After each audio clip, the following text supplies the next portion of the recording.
السلام علیکم، میں ہوں آپ کی host and welcome to real side stories. آج کا واقعہ ہے انٹرکیفک مرڈرز، جرمنی کا سب سے خوفناک ریئل انسالوڈ واقعہ سن 1922۔ یہ ویڈیو صرف ایجوکیشنل اور انفارمیشن پرپس کے لیے ہے۔ اس کا مقصد کسی کو ڈرانا نہیں، بلکہ ایک حقیقی اور انسالوڈ واقعہ ہے جو سمجھنا ہے۔ سوچئے آپ ایک ایسے گھر میں رہتے ہوں اور آپ کو محسوس ہو کہ کوئی آپ کو دیکھ رہا ہے۔ آپ رات کو آوازیں سنتے ہوں اوپر چھت میں چلنے کی، لیکن جب جا کر دیکھیں تو کوئی نہیں ہوتا، اور پھر ایک دن پتہ چلتا ہے کہ اسی گھر میں قاتل پہلے سے ہی موجود تھا۔ گھر جو پہلے سے ہی کرسڈ مانا جاتا تھا۔ 1922 جرمنی کا ایک سنسان علاقہ، جنگل کے قریب ایک تنہا فارم ہاؤس جس کا نام تھا ہنٹرکیفک۔ اس گھر میں رہتے تھے اینڈریاس گروبر، اس کی بیوی، بیٹی وکٹوریہ کے 2 معصوم بچے اور ایک نئی میڈ۔ لوگ کہتے تھے اس گھر سے عجیب سی فیلنگز آتی ہیں، قتل سے پہلے کا ڈر، قتل سے کچھ دن پہلے برف پر اجنبی قدموں کے نشان، جنگل سے گھر تک، مگر واپس جانے کے نشان برف پر موجود نہ تھے۔ رات کو ایٹک سے آوازیں آتی تھیں، ٹولز غائب ہو جاتے تھے، گھر کی چابی غائب ہو جاتی تھی۔ اینڈریاس نے کسی کو سیریسلی نہیں لیا، شاید یہی اس کی سب سے بڑی غلطی تھی۔ پھر آتی ہے قتل کی رات، جس دن سب کو ایک ایک کر کے قتل کیا گیا۔ 31 مارچ کی رات۔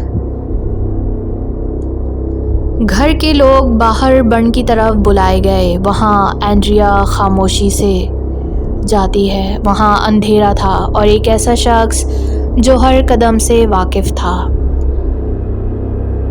اینڈریا کے بعد گھر کے اور افراد ایک ایک کر کے بلائے گئے۔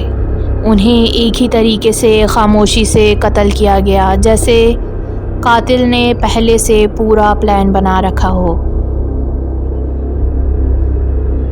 پھر قاتل گھر کے اندر گیا جہاں 2 چھوٹے بچے اور نئی میڈ تھی۔ کسی نے چیخ نہیں سنی، جیسے قاتل گھر کا اپنا حصہ ہو۔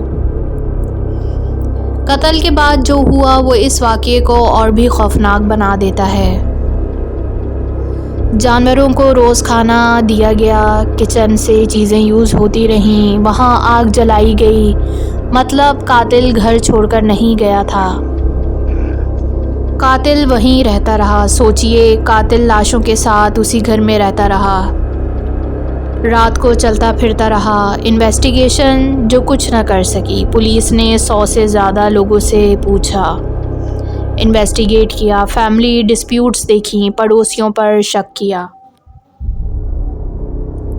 مگر کوئی ثبوت ہاتھ نہ لگا، کوئی گواہ ہاتھ نہ لگا، قاتل کا نام بھی پتہ نہ چلا، اور کیس بند ہو گیا۔ لیکن راز زندہ رہ گیا۔ آج بھی سوال ہے، کیا قاتل پہلے سے ایٹک میں چھپا تھا؟ کیا وہ گھر کا کوئی قریبی تھا، یا کوئی ایسا شخص جو سب کچھ جانتا تھا؟ سچ کیا ہے؟ یہ راز ہنٹرکیفک کے ساتھ دفن ہو چکا ہے۔ اگر آپ کو ریئل انسالوڈ مسٹریز پسند ہیں تو چینل کو سبسکرائب کریں اور کمنٹس میں اپنی تھیوریز لکھیں، کیونکہ کچھ کہانیاں صرف کہانیاں نہیں ہوتی، وہ حقیقت ہوتی ہیں۔ اور یہ ویڈیو صرف ایجوکیشنل انفارمیشن کے لیے ہے۔ تو اپنا خیال رکھیں۔ اللہ حافظ۔ ملتے ہیں ایک نئی واقعے کے ساتھ۔